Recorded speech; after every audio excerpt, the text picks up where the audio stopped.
You're listening to This Election, where we are committed to the inner work that is needed to do politics differently.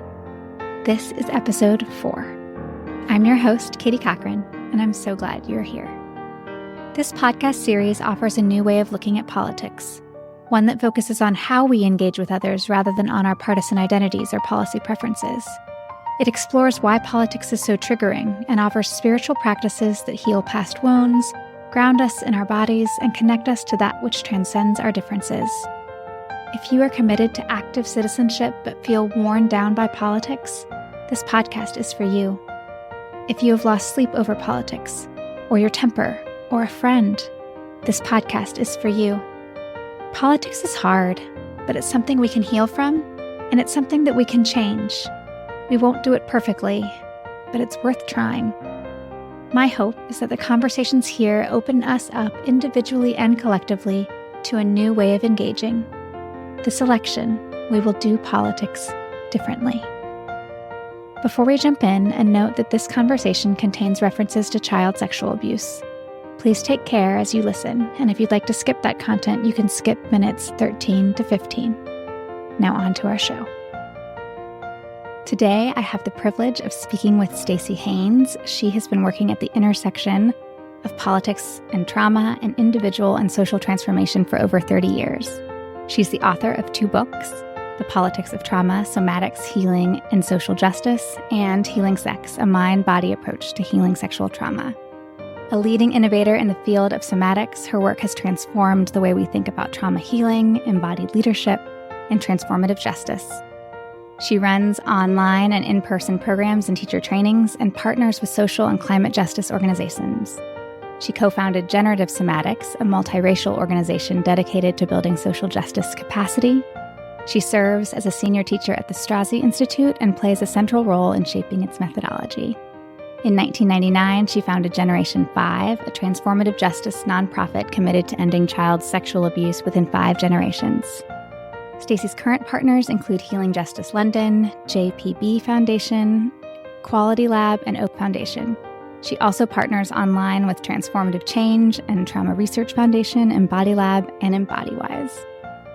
And with all those accolades, I am embarrassed to say that I discovered Staci with a Google search. It was last winter, and I was thinking about how I wanted to be involved in this election season. And I noticed in my body that just thinking about it, not doing anything, my heart started to race. I started feeling nauseous. I had this very tight constriction in my chest. And those are the same things that my body would do when I was getting ready to go to the shelter for the most intense situations, so overdoses or mental health crisis. And I was like, oh my gosh, I am having a trauma response to the idea of getting involved in politics, which is something that I've done my whole life. And so I Googled politics and trauma, and Staci's website came up, and it was just such a beautiful, hopeful invitation. So the first thing you see is generate a just and life-affirming world. And there's all these images, and there's all these words and messages that made me really feel like I had found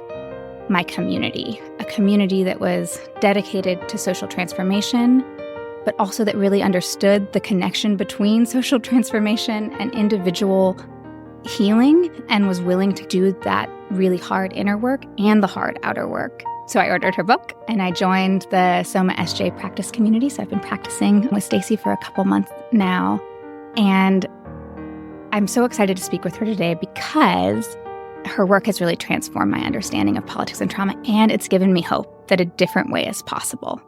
So Staci, welcome. I'm so excited for you to be here. Yeah, delighted. Thank you for the invitation. And that was really fun to learn about how you found me. So my first question, it's how I begin all of our conversations, is talking about your first memory of politics. And I ask this, but want to preface it with how we define politics through this project. So we're not focused on partisan identity or even policy preferences, but rather thinking about politics as the way in which we engage each other when we're talking about social issues. And so I wonder if you could share that kind of first memory and what you learned about how we engage each other from that memory. So interesting. I like this question. A lot of different things come to mind, but it's really like I'm young, like 8 and 9 years old and younger when I really think about that. I had a really deep sense of wanting things to be fair. I liked fairness as a kid. And I also felt like many of us, I think, just censored other people.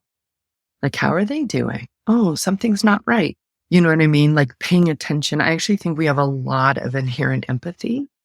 And I think we know very deeply that sense of interdependence. And then it gets trained out of us in many ways through culture and economy and sometimes family culture. But I think the one I'll say is I was maybe 6 or 7, and I knew that All-Star Wrestling was like made up. Like it was, people weren't actually jumping on each other and hurting each other. It was like made up, right? And the crowd is going wild and all of that.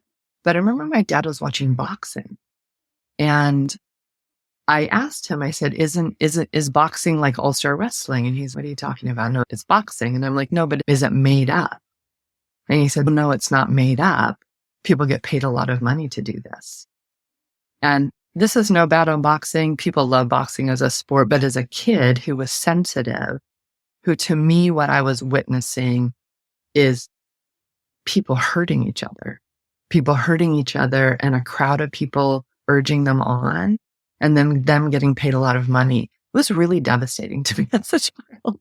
I was like, oh no, what's happening in our world? Like it was very, very impactful in how I was in some ways understanding kind of the mycelium or the network of the world I was growing into as a young person.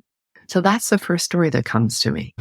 Well, and I think it's interesting because I think about boxing, political, but you're learning about politics, even through the sports that are on TV, right? We're learning about politics from so many different sources about where we give our energy and how we interact. And that it really, you might think you're just watching boxing, but you're also learning about this larger question of how do we engage and how does our society think we should engage? Exactly. Almost like we're learning about the rules of engagement, what's okay, what's not okay, where attention and resources go. And there's lots of different ways to do it. You know, one of the things that was important to me in my studies was to really look at how human beings have created different social and cultural and governance structures over periods of time, because we've had a lot of different ways of doing it. Sometimes it is what I think of as power over, and it takes a lot of violence to keep it intact, and there's a greater class divide. And there's other examples of human cultures that are more egalitarian. There's a better spread of resources. They're less rigid or defined roles. It's interesting. Humans can do a lot of different things. It's just what are the rules of engagement we learned and sometimes think are unchangeable? Yeah. Well, and then as you mentioned, you learned that through your studies, right? And so there's the rules that we learn, just absorbing them because what's on the TV or what's around us, and what do we go actually study and learn and then decide what we want to emulate and engage versus just taking on what's around us, which is an automatic thing in many ways. Yeah. Okay. I want to get a definition out first. What is somatics? I try and explain that, and I feel like I know it now in my body what it is, but it's hard to explain, but I also feel like we can't have the conversation without bringing our listeners into that definition. So you can tell us a little bit about what somatics is? Our default way of understanding how we change as people or how we develop is we put information in our neocortex in the front of our brain, we metabolize that information, and then we move forward with that information. That's a lot of the default way of learning that we've been exposed to, right?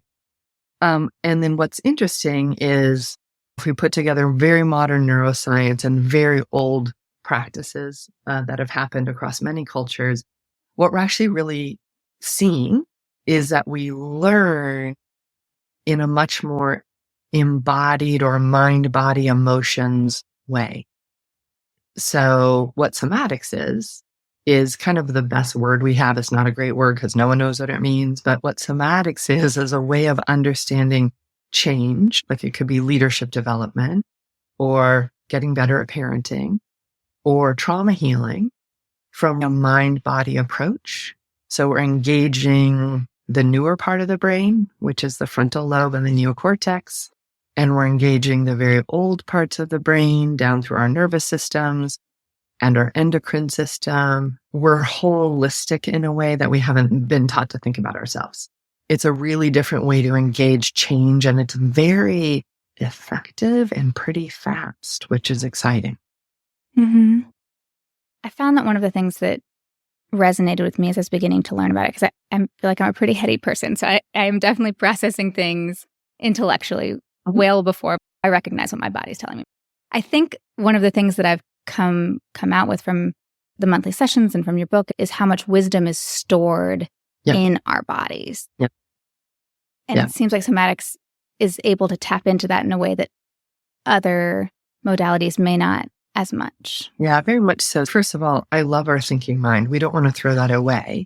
It's just sometimes we're taught that's the only thing, and then we're in discord with ourselves. So there's this very old wisdom and set of information in the body, and that really comes through sensations more than it comes through thoughts, right? So a key part of somatics is learning how to drop down into and listen to the information coming through our sensations. Now we can think about that of like, oh, I'm really hungry, or oh, I'm thirsty, or oh, it's too hot. Those are sensations giving us information, but there's much, much more subtle and profound information inside of our sensations. And our reactivity, so that might be like, given our conversation today, I'm starting to not be able to tolerate the complexity in the conversations going on. That reactivity comes very quickly out of the body and so often never crosses our thinking mind. So when we're really looking at building new skills and capacities, being able to hold contradictions, being able to be with a wider range of either political or cultural differences, we have to build that capacity very deeply in our somas, in our mind bodies, because most of us has not learned how to be able to do that. And so we move into reaction, which tends to separate, polarize. So the body is very powerful, and actually the body and the habits in the body drive so many of our decisions. Emotions are a part of our mind body as well. Humans make a lot of deep meaning through and out of our emotions, right? Who do we love? What is our purpose? In some ways, what is our God? Those are very deeply emotional experiences. That's also in our body. That's not in our thinking brain. Mostly it's in our chest and our back and our bellies, right? All of that. And then our thinking mind is really important and amazing. But all of them together make us much more capable. When we put the mind and the emotions and all the information in the body together, we can build our capacity much more. We can be much more present. We can hold more complexity. We can actually build more meaningful lives. So somatics is designed to work holistically, body, emotions, mind, and help us do all those things. Thank you for putting it in such beautiful words that our mind can comprehend, so that our body can then also begin to soak that in too. So I want to talk about politics and trauma. My understanding is that you found this intersection because you were working on helping people heal from trauma and realized that trauma always occurs in social conditions. So we can't just heal individuals. We also have to be working at a political level to then heal those social conditions too. And those things are interchanged. I see this project as a little bit of the flip of that, of actually starting with the politics, starting with this desire for social change, but realizing that we can't have that if we don't also have individual healing happening concurrently. And so I was wondering if you could talk a little bit about why we need to do inner work in order to engage politically in healthy ways. We can come in through so many doorways. For me, so I experienced trauma as a child. I was sexually abused as a kid. Again, in this caring about fairness and then starting to learn much more about society, the economy, how things are structured, it actually helped me understand the violence that I experienced. Because intimate violence, child sexual abuse, neglect, any of the things that can happen as a kid, they're profoundly personal. And I found it very empowering to help myself understand, one, I wasn't the only one. And then there's this much bigger set of social norms and conditions that are part of the root cause of child sexual abuse. I was like, wait, how do I heal? And like, why did this happen for real? Why did it happen? And why is it happening to so many people? I was curious about the depth of it. And that really took me into more of the root causes. I really believe, and this is a little bit of the Generation 5 work, that people who hurt kids are built, not born, right? When we can be with this question, like, why do people harm other people, and get curious about what shaped them, then we get into much more complex places. I was sexually abused by my dad. I also loved my dad. It's very complicated, right? So my healing asked me to hold that complexity and understanding, like really looking at root cause. Why did this really happen? Helped me understand more of the social conditions that affected him, affected his parents, rolled down the violence through generations, which is very typical. And in some ways, when we have a broader culture and economy that so depends on violence, of course it's going to show up in our homes. When we have intergenerational traumas, of course it gets acted out. When we don't have enough skills for people to know how to heal from trauma, of course it keeps going. So I just got very interested at the intersection because of my own experience, but also because I saw how it tied into his much bigger social issues. Second piece real quick is that I got involved in social activism. And I was like, wow, people really need access to healing and their behavior is really bad. I mean, we're all shaped by the world, but I thought we need a lot more skills to be respectful, interdependent, visionary, like all the things that most of us have to learn or relearn unless we had an amazing set of conditions in which we grew up. Yeah. To be in an organization that is dedicated to transformation and healing, but then to notice that the way people are interacting with each other is not always aligned with that like view of the world, and say, oh, how can we bring that into alignment? And I think to me, that's the way I'm envisioning what's happening in our politics. People have these values, and some of them are really beautiful, wonderful values. But then when they interact with each other, those values aren't informing those interactions as much, which means there's some deeper work that needs to be done. So it's not so reactive, to go back to what you were talking about a little bit earlier about the reactions that we sometimes have. They're so fast. They're so fast. They're so fast. You know, one thing, and I think this has come with age, is there's always going to be a gap between our vision and values and what's embodied in us.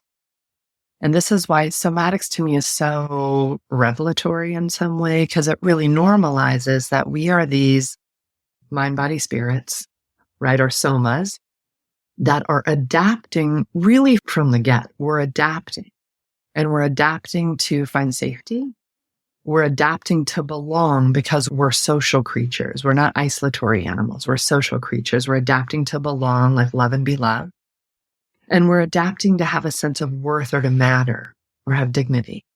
That is inherent. That comes along with the whole package of being a human being, right? We need those things. And we have these adaptations to them. And then those adaptations can be survival strategies that are really, really reactive because we're hurt in very particular ways. Or they can just be adaptations of like, oh, what are the rules of the family? What are the rules of my community? What are the rules of society? And how do I navigate those to be the most successful? All of that gets embodied. And what I mean by that is we learn it so deeply, we soak it in, right? Those rules of engagement so deeply that it becomes just part of our being without even knowing it became part of our being. We do things automatically. The rules of engagement get embodied, but especially that happens under pressure. So when we add pressure, our reactivity tends to come to the surface, and that reactivity does not pass our frontal cortex. It just moves. And what I love in neuroscience is it takes 300 times longer to include our whole brain, like assess, does this make sense based on what I care about and my values? It takes way longer. We are mostly making those moves quickly because we need to, especially when there is pressure, and politics is pressure. It is a lot of pressure. And the last thing I want to throw in here is all the polarizing and the enemy building and the levels of reactivity. One, they're already in our cultural fabric. polarization got built into our cultural fabric, and we need to grow and transform and evolve out of it. And some of our big political players are pouring gasoline on it for the benefit of power, right? And sometimes for the benefit of greed. But it touches something so deep in us. It's almost like, to keep ourselves safe, one of the things that we do is polarize and build enemies. They're bad, and therefore they're bad, then I'm good. If I know who my enemy is, I'm safer. We have a very old psychobiology, right? On the planet, 3 billion years of evolutionary wisdom. And for humans, we could say a couple million, right? But that we want to survive, that's deep in us. That's a deep driver, right? And then we put a lot of stories around it. Mm-hmm. When we feel threatened, one of the quick things we can do is polarize, build an enemy. And often the rules of engagement or how power and resources are working tells us who to make an enemy of. And it looks really convincing. What's a really different move is interdependence. What's a really different move and a different capacity is curiosity. That's a very different capacity to have under pressure. And we can build both of those. Completely. We can cultivate that. Completely. Yeah. So I want to dive into this a little bit more and get you to give me a few examples, because I found the basics of your book so mind-changing. One was this idea of trauma as a threat to our safety, belonging, or dignity. Can you talk a little bit about what that looks like? How would politics threaten our safety? How does it threaten our belonging? How does it threaten our dignity? Yeah. Such a good question. Let me decide which doorway to enter in. So some people don't have enough to eat, and some people have access to more than they can ever eat. That's politics. There's enough food. It's all about food distribution. But if I'm hungry and I don't have the money to feed my kids, that is a very deep survival threat in my body. And I'm like, any of us have either experienced that or can imagine it. It's like, what am I going to do? And when we kick into a level of survival, there's very predictable things that happen. But that's one example. Another example is if we just look at the stats, which I know is very mental, but if we look at the stats about how policing rolls out across the United States, some communities are much more policed and targeted and others not. The ones who aren't tend to be like, I trust the police. They keep me safe. The ones who are over-policed are like, I'm targeted, harmed, and my cousin was killed by the police. That is political, right? That creates really different experiences and relationships and literal threats depending on who we are. So, like you were saying before, almost everything is political in the social fabric and the economic fabric because of how it rolls out. But then we can even say, so I have people in my family, my extended family, who we have very different values and beliefs. Can I stand to talk to them about those differences and keep loving them? That's big. Can we develop that capacity? Because a lot of people are like, I'm just never going to talk politics so I can keep loving them. Could we actually do both? And could I be the one that stays present and connected even if they get super triggered? That's the invitation. In some ways, that's the invitation. And sometimes I can do it and sometimes I can't. It's taken me doing a lot of my own healing to not have it threaten my identity, to be with someone who's really different and to stay curious about them. Because our values get interwoven with our very identities, even though our values actually are much more spacious sometimes than our identities react to. So is that speaking to your question at all? Yeah, it is. And I think that last example about how we have conversations with people that the values and political commitments don't align while still holding space for love, I think is like the goal of this project is how do we create that space? And really what you're saying is that I can have a conversation with you without my belonging to you being threatened, without our relationship being threatened. We can have this conversation and not break us.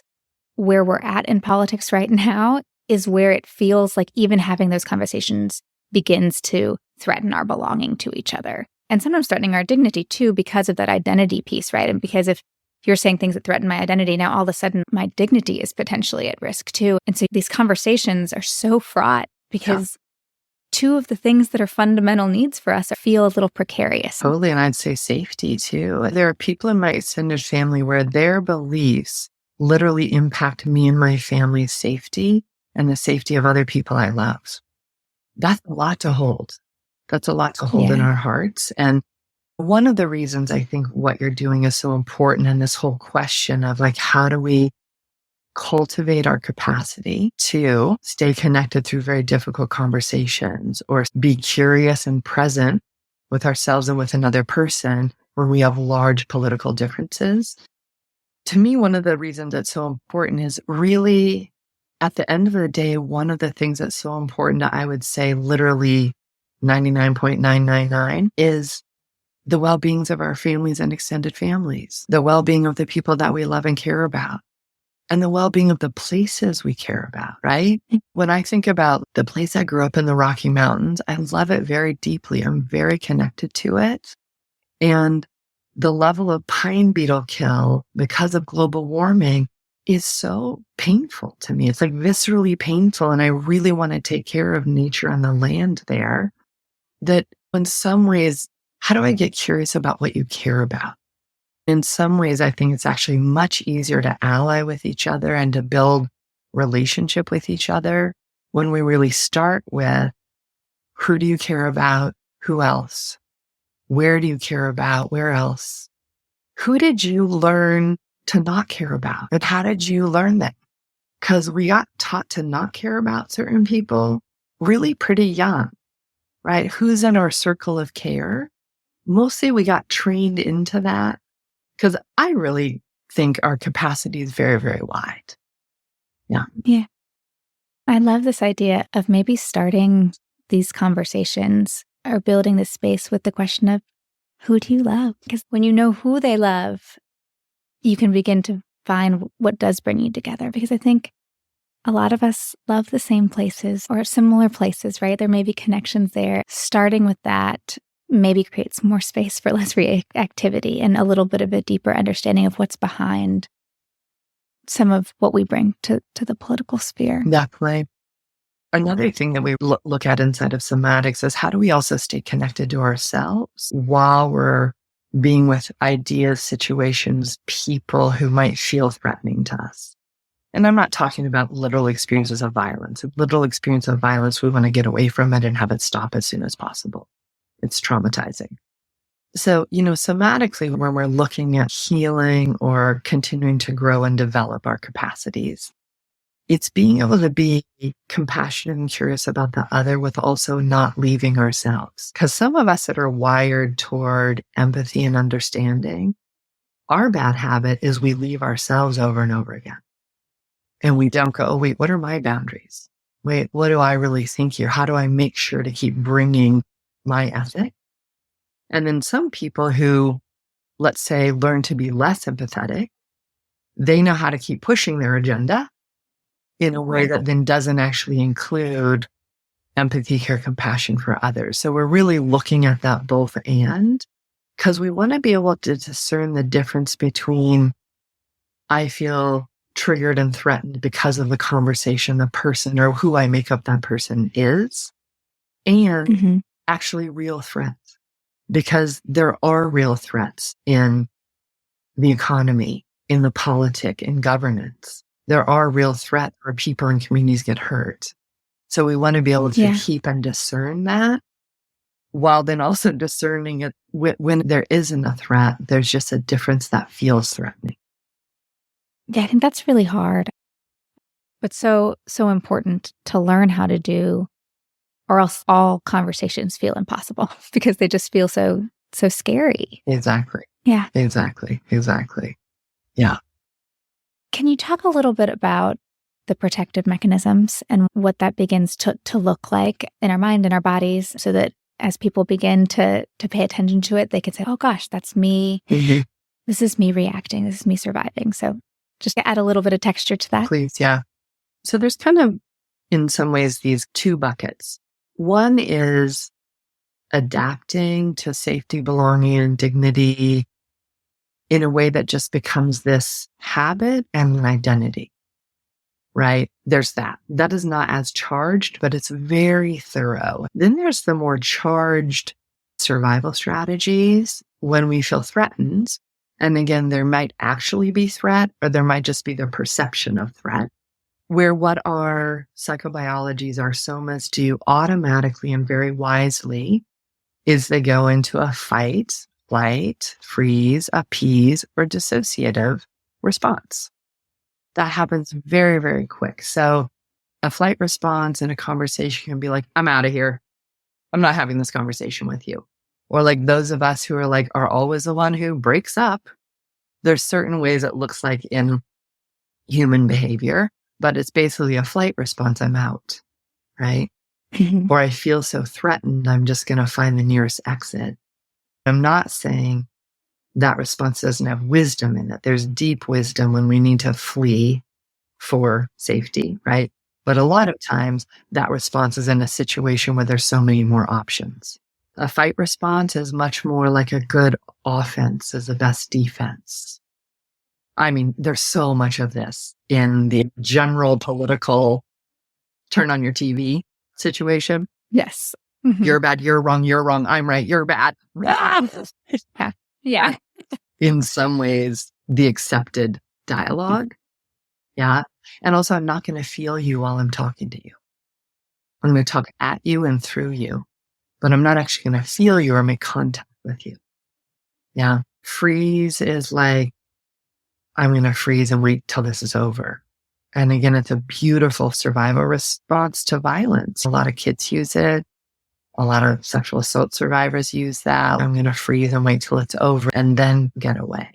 But we also do that in like, this person's going to go on and on. I'm just going to wait for this conversation to be over and then duck out. Right? Yeah. Yeah. It's like, I'm not actually going to engage because it feels too much and overwhelming. Yeah. Appease. I'm going to agree with you even when I don't agree with you. I'm going to get along, even though it's not actually my ethic. I don't know how to generate enough of a sense of safety to bring my voice into the mix, or to have the boundary that I want to have, or to have the pressure of holding differences. That doesn't feel safe enough to do, so I'm going to appease. And then usually we appease and then, do it in secret, place else. Yes. And then dissociate, to me, oh my God, almost everything invites us to dissociate. And dissociate means I'm just not going to be present inside of my own felt senses, my own body, my own aliveness, my own heart. I'm just going to spend a lot of time checking out into ideas or social media, or you're going to become, as a person, you're going to become a symbol to me, not a living, dynamic human being that I'm going to be in contact with. We are trained to check out and dissociate all over the place. And it's a wise response to get through certain situations, but it's not a way to live. Yeah. And some of us dissociate just into our thinking, and all we're willing to do is cognate. But that's a kind of dissociation also, because we're not actually making contact with ourselves and with each other. I think being deeply present is vulnerable.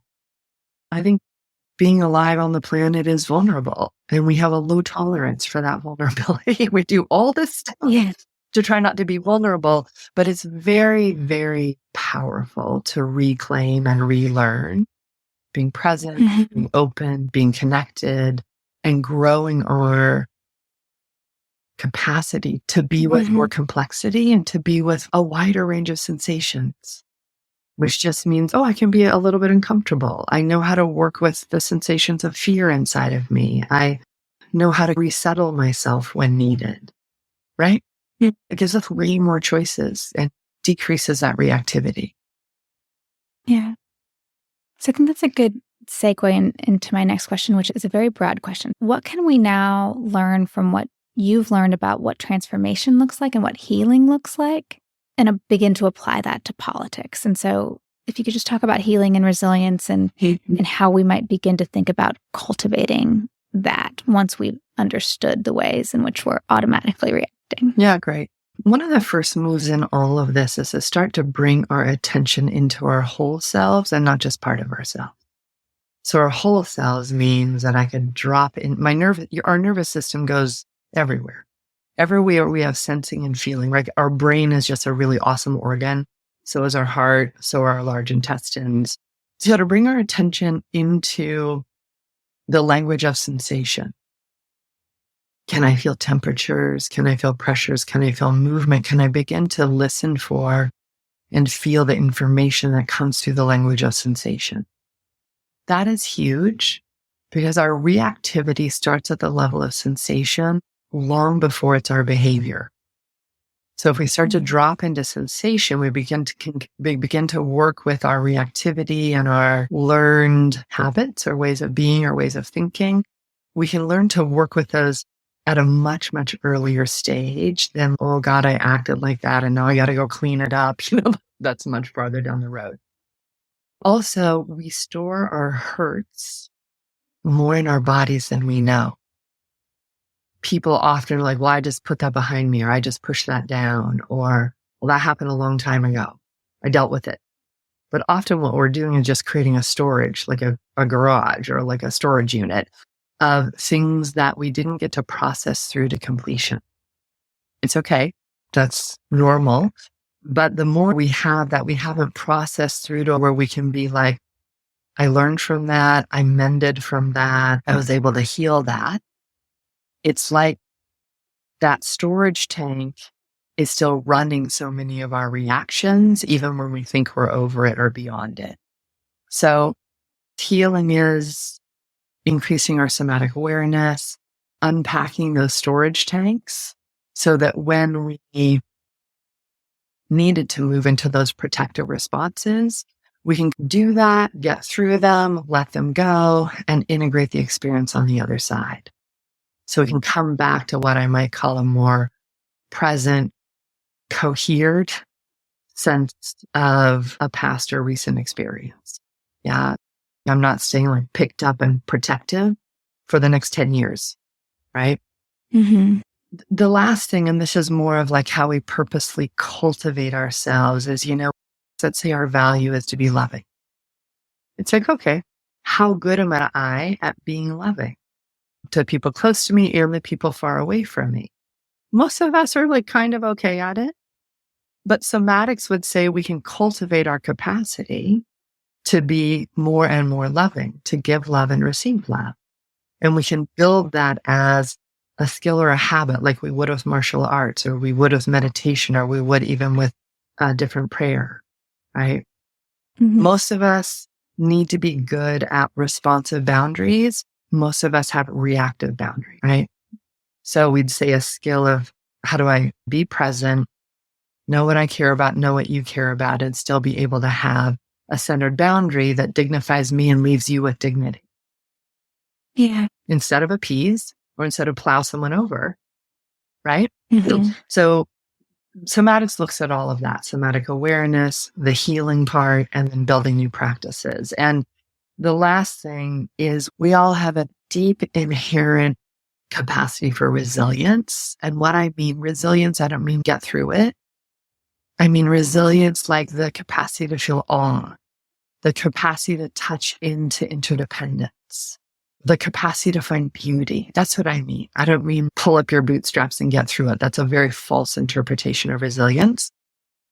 We can purposefully practice that. I have a practice of noticing at least one small joy every day and noticing the small joy and then letting myself linger in the emotion and sensation of that small joy as a way to kind of water and fertilize my own inherent resilience. It softens us and opens us. That tends to be a state that has more options. When we get more rigid, more tight, and more brittle, we have fewer options and more reactivity. So I'd love for you to talk a little bit about this idea that healing, it's not the removal of tension. Somatics has this different way of understanding tension and healing, or tension and transformation. Could you share that insight? Because I think that's really helpful when we think about, like, what does it look like when I am healed? Yeah. Does it mean that there's no tension? Sadly, it does not. No. Yes. There might be no tension after we die, but I'm really not sure. I think dynamic tension is a part of being alive. We know we've healed, or we know we've had an embodied kind of transformation when our ways of being and our values and our vision and how we act, they're more and more aligned, even when we're under pressure. So that basically means that fight, flight, freeze, appease, and dissociative response aren't running us. Some of our embodied habits that we learn to navigate our early lives aren't running us. But we can really go, what do I deeply care about? Oh, I know what that is. What are my values? I know what that is. And we're more and more able to live that way, be that way, and respond that way. So then you're responding that way, but you're responding that way under pressure, right? Like, you're not taking away the tension. You're actually moving through it differently. Exactly. Isn't that amazing? Yes. Like, falling in love is a kind of pressure. Sadly, losing a family member, which we will all do, is pressure, right? Even saying, wow, I care about something, and because of that, I'm going to start a podcast. That's pressure, right? Or I'm going to try to change jobs so that I can better take care of myself and my family. Those are all dynamic pressures that are inevitable. How can we be with pressure that isn't defaulting to reactivity, but is instead more skillful, more connected, more loving? That's what's possible. That's what we can heal and train ourselves into. And sometimes I feel like with, let's call it pop culture understanding of trauma healing, it's all about soothing yourself. Oh, deactivate yourself, soothe yourself, know how to calm yourself back down. No, none of those are bad, but it's not the goal. The goal is not to soothe myself into numbness. Yeah. And the goal is not to comfort myself into never being uncomfortable again. That is a small life. And one of the things that I think about with trauma, especially, is people are avoiding what hurt them before, avoiding certain survivor reactions or emotions they never want to feel again.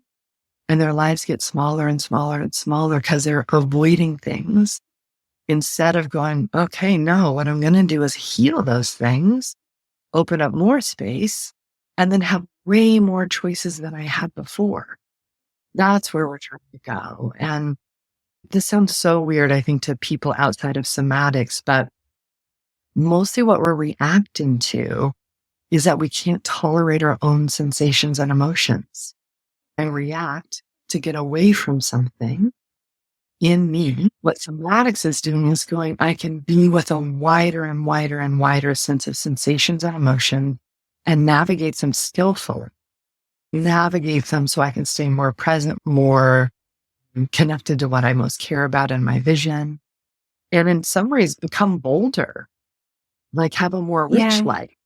Just the visual here is so powerful to me. This idea that, like, when we try and heal and it's this soothing thing and it's trying to decrease the amount of discomfort around us, we're getting smaller, and then other people are getting smaller too. And so no wonder we're having such a hard time figuring out a way forward, where if you're trying to expand and expand your skills and your capacity and your ability to hold it and to be with the discomfort, then that creates so much more space for possibilities. I love that as a visual way of thinking through how we move through this. So we made it through like half of my questions. There is so much more, but I want to end with my last question that I ask all guests, which is, the goal of the podcast is to empower people to engage politically from a place of hope. And my question for you is, how are you planning to engage this season? And where are you finding hope? Really love this.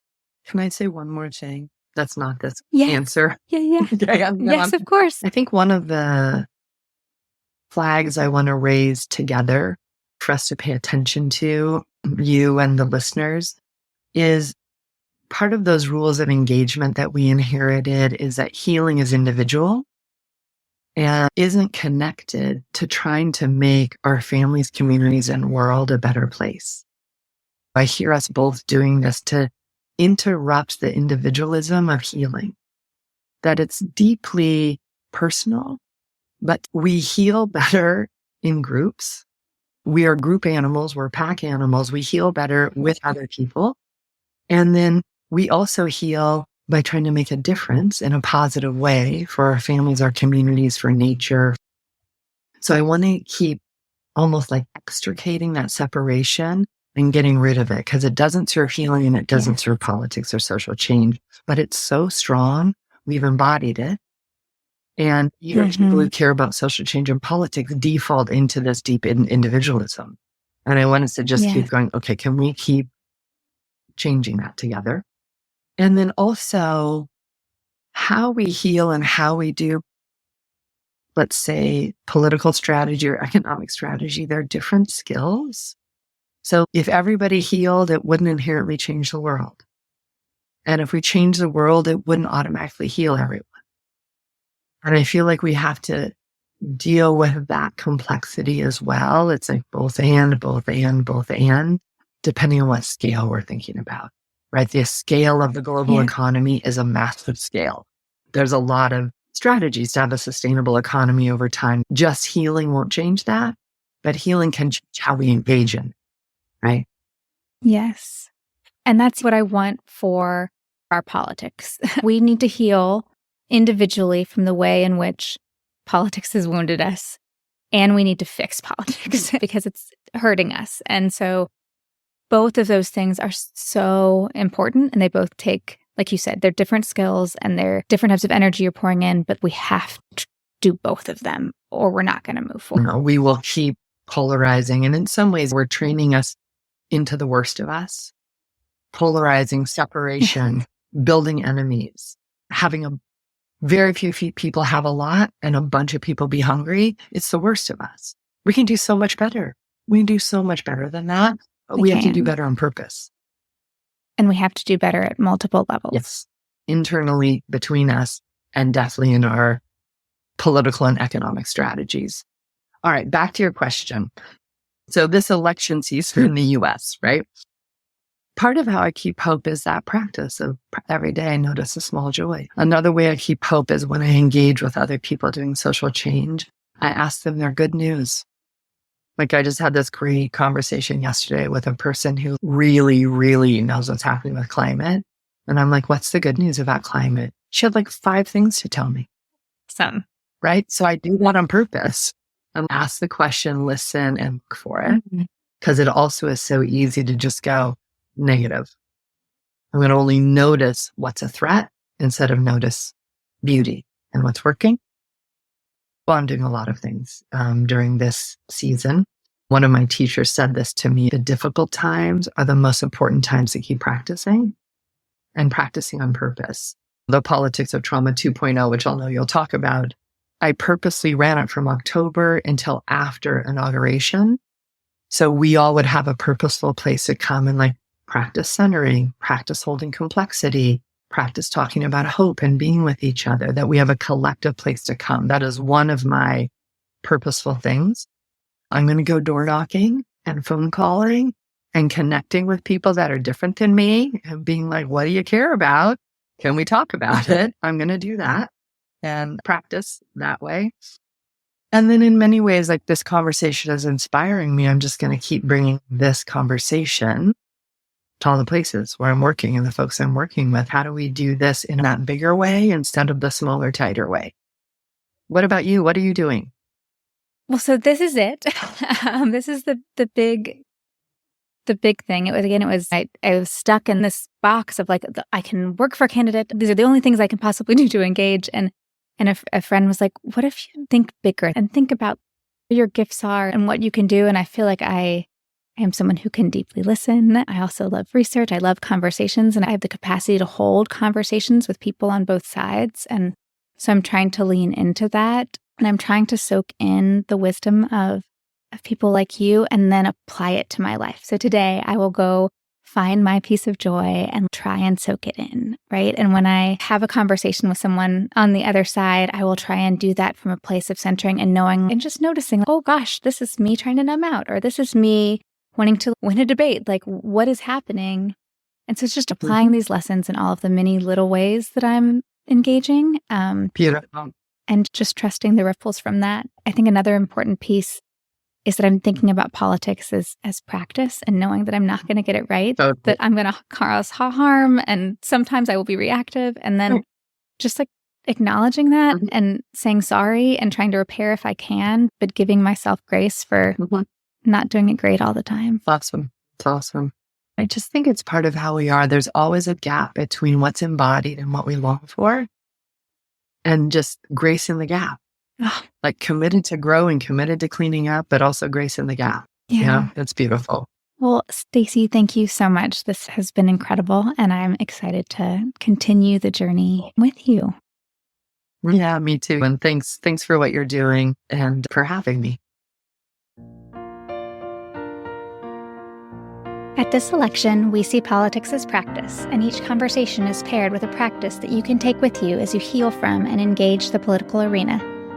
Staci has many offerings for us. She has recorded a somatic centering practice that is available on our webpage at www.thiselection.org/spiritual practices. As mentioned during the call, she is also launching her Politics and Trauma 2.0 course in October. This online course runs through inauguration and offers an opportunity to more fully understand the impacts of personal and collective trauma and ways we can cultivate resilience and connection during this tumultuous political time. I have already signed up and hope you will too. Finally, Staci hosts a free monthly practice through Soma SJ. Each month, the Soma SJ community gathers together for 90 minutes to engage in collective practice around a different theme, from longing and boundaries to holding complexity with love. I'll provide links to both the Soma SJ community and the Politics and Trauma 2.0 course in the show notes. The offerings from all of our guests, including a free 30-day subscription to the class, are available at www.thiselection.org/spiritual practices. You have been listening to This Election, where we explore the inner work that is needed to do politics differently. Today we heard from Staci Haines. You can find her at www.stacihaines.com and on Instagram at Staci K. Haines. I'm your host, Katie Cochran, and I would love to hear from you. You can email me at katie@thiselection.org or message me on Instagram at katie.m.cochran. If you have enjoyed this conversation, please subscribe, rate, and review the podcast on whatever platform you are listening through. This is the best way to help our vision of a different type of politics reach as many people as possible. A big thanks to the people who helped create this episode. Our lovely theme music was written and performed by Ian Cochran and produced by David Cochran. The podcast artwork was created by Kristen Connolly and is available for purchase via her website at love.kristen.com. Thank you for spending this time with me and for the work you are doing to heal our politics. I am so grateful.